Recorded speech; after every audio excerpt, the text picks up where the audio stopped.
Yes, you are, because we're going to debunk the entire climate change model in just a few articles. So get ready and get ready to pull out your blue hairs if you're with me, blue hair. Come on, I know you are. Let's get upset. Trump EPA to remove greenhouse gases from list of dangerous pollutants. That's right, that CO2 is good for you, or at least the plants.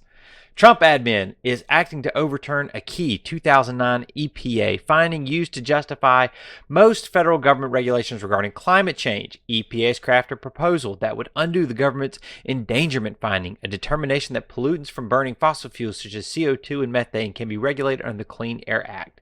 In 2007, the Supreme Court found that Massachusetts via EPA, the agency is required to regulate CO2 and other greenhouse gas emissions under the Clean Air Act. Then, in 2009, during the Obama admin, the EPA declared greenhouse gases in the atmosphere were a hazard to people. EPA has assumed the power through the Clean Air Act to set up emission standards for vehicles, industrial sources, and various products, including lawnmowers and chainsaws. This impacts everything that you do every day.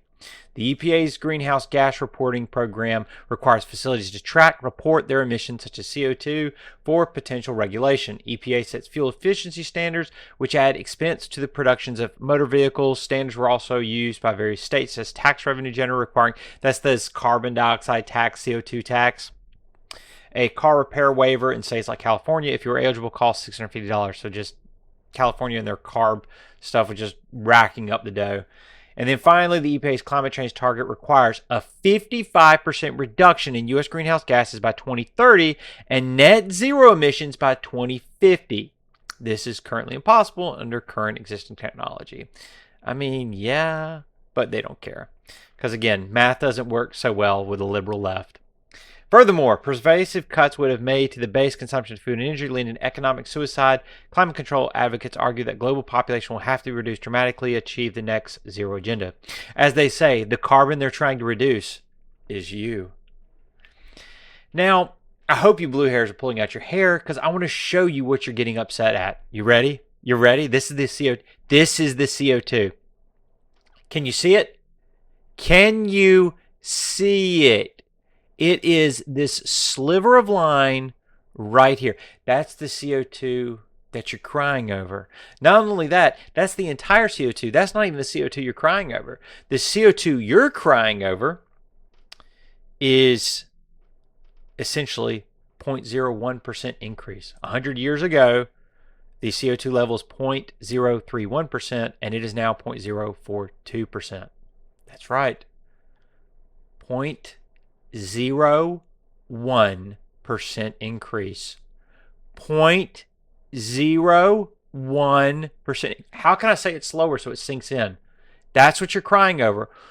I know, but you're saying, Mouthy, that it causes global warming. So if the CO2 goes up, and that's what's happening, it's going up very quickly, and we're going to see the runaway greenhouse effects. That's interesting because there's something climatologists do not like to, woke climatologists do not like to talk about, and the left conveniently likes to ignore. And that's if you look over just the last 100,000 years of ice cores. Oh my word. Is this embarrassing for you, leftoid? Is this libtard? Is this embarrassing? So let me dumb it down for you. See this? This is CO2 in parts per million. Notice it is going down. Yes, it's decreasing. But what's happening here? It's going up. What is causing that? It's going back down. That's the temperature, average temperature, going back up. It's almost like they're not related, but maybe correlated in some way, but not causational. Or if they are, then maybe temperature's caused. We don't know. The fact remains is that these two may not be even tied together when you have an inverse relationship like this. What is going on? I don't know. You obviously don't know, but there are some climatologists that do know. So get ready to pull out that last strand of hair. There was a UN climate change report that just came out. Climatologists even called it out because what they did was they ignored the largest contributing factor to warming of the earth. Do you know what it is? Bueller? The sun. The sun's radiation output has been increasing. What do you think that's going to do? If you put more fuel on a fire and it gets larger, you're going to feel a little warmer, aren't you? That's kind of what's happening. You get it? Do you get it now? The sun, the largest thing in our solar system that's giving all life here on this green earth, is increasing its output. Don't you think that might be a contributing factor? But they don't want to include that because that goes against the narrative. Not only that, they're ignoring the bad data. Do you think it makes sense to put a temperature sensor in the middle of a hot parking lot or right next to the exhaust of a big diesel freighter? No, it doesn't. Not if you're trying to get what the actual average temperatures are. But that's what they did in this report. So what do you think that created? Urban hotspots. That's right. They also put them in urban hotspots. For those of you that know that, great job. They intentionally misalign the data to give bad data to give the information they need for the bad models that they're using for climatology. Not only that, the UN report completely ignored the Great Greening. Oh, you don't know about this? Let me tell you a little secret. The reefs around the world are growing. The Great Barrier Reef is growing by leaps and bounds right now. The entire greening around the Sahara is happening. Not the Sahara itself, but around the edge of the Sahara is greening. We've got more green growth right now than the past 100 years. Sure, we don't have old forests anymore because we cut them all down for ships and planes and, well, maybe a few wooden planes, but you get the point. There's still a huge amount of greenery that is happening that is being ignored because guess who is the CO2? That's right, plants, you leftoid nutbag. I hope you're upset because it gets better. Right now, what they're trying to do is if we cut back on the drill baby drill methodology that is going to unleash the energy of this country, we're going to get energy independence and everything's going to get cheaper. Every little leftoid soy latte, cuckold cappuccino that you get is going to get cheaper. That should make you a little happy. It doesn't? Well, let me show you who's lying to you. Right now, according to what the Biden and the UN are pushing on their climate agenda, is we are right now 18% green. So all the fuel sources, all the energy being generated in the US is only at 18%. By 2050, they want that 100%. The cost per year on the low end, and this is not from a conservative group, this is from the Biden administration themselves, openly admit that it'll cost about $2 trillion a year. That's just to get us there. That's not including your Social Security, welfare benefits, all the money you want to give to illegals, leftoid. This is just for the climate change. They want an extra $2 trillion to even implement this. And that's per year. Where are you getting that money, boyo? Our current government revenue is $4 trillion. Again, where are you getting that $2 trillion? What you going to cut? What you going to cut to do it? Right now, the impacts are estimated to be 25% of all your insurance premiums are going to go up. Because again, if things get more expensive, like your EV car or the solar cells you want on your house, those are more expensive than the standard material. So all your insurance premiums are going to go up by 25%. Can you afford that? Your food's going to go up by 30%. Oh, it gets worse for food. We're going to get into food because what a lot of people don't realize, where do you think our fertilizers come from? You don't know? You don't know where our food comes? Oh, our autos are going to increase by 40%. Is that expensive enough for you? And our energy is going to increase by at least 50%. All these are rough estimates at the low end. Again, come from our wonderful Biden era administration. Doesn't that just fill you cockles of warmness in your heart? It's just wonderful, isn't it? The net drag on the economy calculated out to be 7.7 trillion, or essentially bringing down our entire economy about 10% per year. Can you afford giving up 10% of your paycheck? Your share of that is 87 grand. So do you have 87 grand to contribute to this $2 trillion? Bueller? And guess what? 40 to 50% of our fertilizer would go away. Did you realize fertilizer output increases our yields on crops by 40%? What do you think that's going to do to world hunger? It's estimated that if this does happen and we stop using nitrogen fertilizers as a byproduct of essentially burning natural gas, and we just get rid of them all, we don't have that anymore, our crop yields are going to decrease by 40%. That's going to create not starvation here, even though I think it would. It's estimated that will be 25% of the U.S. population will go hungry from time to time. I mean, there are a few people that could probably use it, but did you know we export a lot of our food?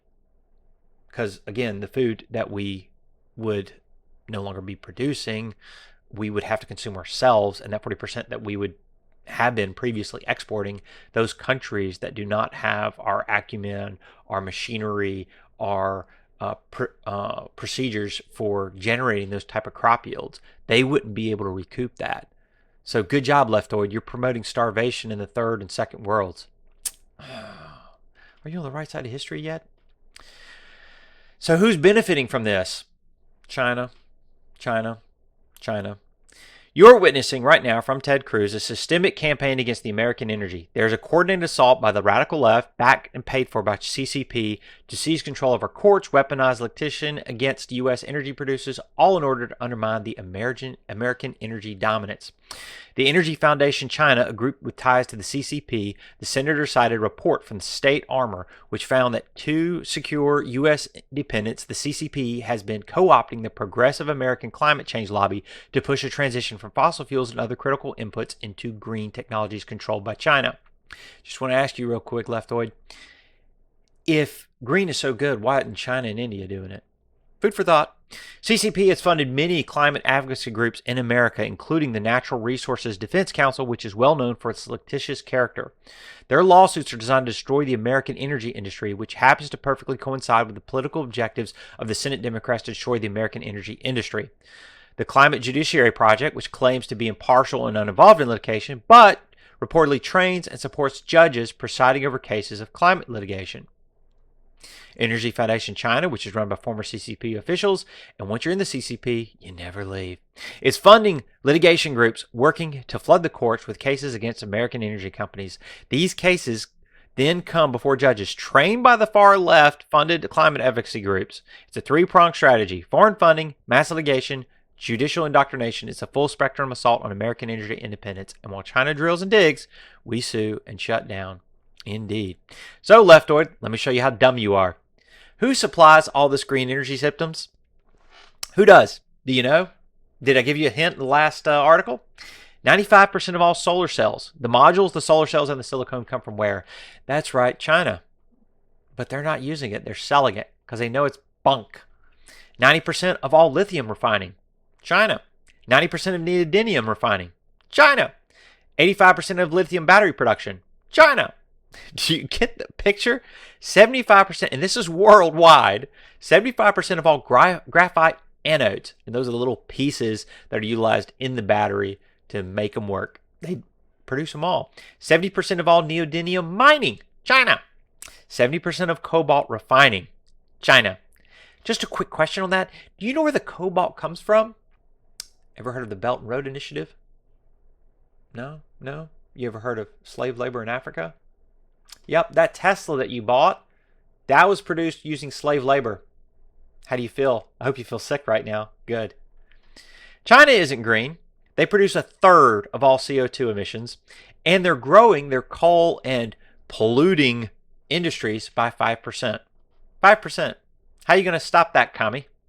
India is 8% of all CO2, and they have a 7% growth rate. So again, you're saving the planet from what? The real answer is drill, baby, drill. Yes, it is. Not only that, Native Americans have figured that out. The Alaskan tribal leaders offer immense gratitude for Trump for killing Biden's oil development bans. Prominent community leaders of Alaska's North Slope warmly welcomed top Trump administrative officials last week while ripping into the prior administration led by President Joe Biden. Was he really president, though? Biden administration banned oil and gas exploration and drilling across 10.6 million acres in the National Petroleum Reserve of Alaska, a reserve set aside decades ago by Congress for future oil development. The administration put tight restrictions on development on another roughly 3 million acres on the reserve. In total, over half of the roughly 23 million acre reserve has been locked to development. Under the previous administration, as you heard, there were many actions that undermined our people's self-determination, ignored our voices, and negatively impacted our communities. Their 2024 rule, management and protection of the National Petroleum Reserve, Alaska, was not supported by a single entity in our region, and they still chose to implement it. Who's this guy again? Red Rocks. Rex Rocks? Rex Rock. I like that. Rex Rock. That's a good Native American Indian name. Rex Rock. Our region opposed the 2022 MPRA Integrated Activity Plan because it took 50% of the MPRA off the table for development, which impacts the ability of our region to provide services to our people and communities, Rock added. The North Slope and its residents were under attack by environmental groups. Groups such as the Wilderness Society have long pushed for federal restrictions on Alaska's North Slope that would ban development industry even in the Petroleum Reserve. Who do you think funds the Wilderness Society? Hint, hint. Only day one, President Trump told Fish and Wildlife Department to deny that request, and that was such an amazing thing for us to be able to see, and we are so proud of our president then because he made sure that our ancestral homelands weren't going to be stolen but protected. So I really need to bring back this just a minute's gratitude to President Trump for the action.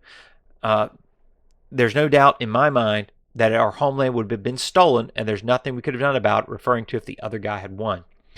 So again, leftoid, those who are trying to protect the environment and lock things down, your group is essentially trying to prevent Native Americans from utilizing the land to grow their communities and generate business. Because all you want to do is stick them on a plantation, allow them to ching-ching that slot machine. That's all you want them to do. You don't want to have them any real progress. Just give them that fire water and keep them on the plantation, right? Good job, leftoid. Natural gas projects rebooted. This is just more stuff going through, talking about the canceled Keystone pipeline of 2021. Again, a pipeline that would have made it more efficient and cleaner to transport oil, and the leftoids damaged it, destroyed it, nullified it. There were two other projects, the Constitution Northeast Supply up in New York. Both of those got pulled due to Cuomo. Cuomo, again, who is a horrible leader and part of the reason why he's running against, Zoran? Nobody cares. He's a commie. And essentially, if you have Cuomo, who killed your grandmother and also destroyed the Keystone Pipeline and ran jobs out of New York, nobody really wants him. So it's just the lesser of two evils at this point for the commie Democrats up in New York. What this is basically stating is that one of these two pipelines are now being cut back on. Hochul has now admitted that, okay, one of these pipelines might want to be a good thing to transport natural gas down. Why is that? Because the solar and wind farms are not producing enough energy in New York. Surprise, surprise. Who would have thought that? I called it years ago. Another little tidbit. India's Zinc eyes 5-year timeline to move into rare earth metals. This just shows what kind of a stranglehold China has on rare earth metals. Hindustan Zinc is moving to rare earth metals, but commercial production could take up to 5 years, and underscoring the hurdles of building a domestic supply chain to challenge China's grip. Exploration reserve analysis will take at least 3 to 4 years. Global supply of permanent magnets is tight after China restricted exports of rare earths like tiberium and dysphorium. Both are used to boost neodymium magnets' heat resistance. Auto manufacturers have been hit hard, though, with China claims it is steel pressing export applications. China holds only 6% of global rare earth reserves, but accounts only 1% of production compared to China's 69%, as we noted above. And I want to leave you with a smile. Always want to leave you with a smile. This was posted by the Democrats saying this is Trump's America. You ready for it? Because they deleted this the moment it went out. They were like, oopsie, we exactly weren't thinking. Because again, they don't know math too well. No, they don't. Apparently don't know charts either. Let me help you leftoids with this. We're going to help. So what this is a chart of the cost of these items steadily increasing. They're saying this is Trump's America. Notice where Trump actually left office right here, came back into office right about here. So that means this whole area, is Biden. Oh, yeah. Let's don't forget the O, because we know he wasn't really running the show. That's right. So these increases, I'll leave it there. Thank you so much for joining me. Dig you later. Mouthy out.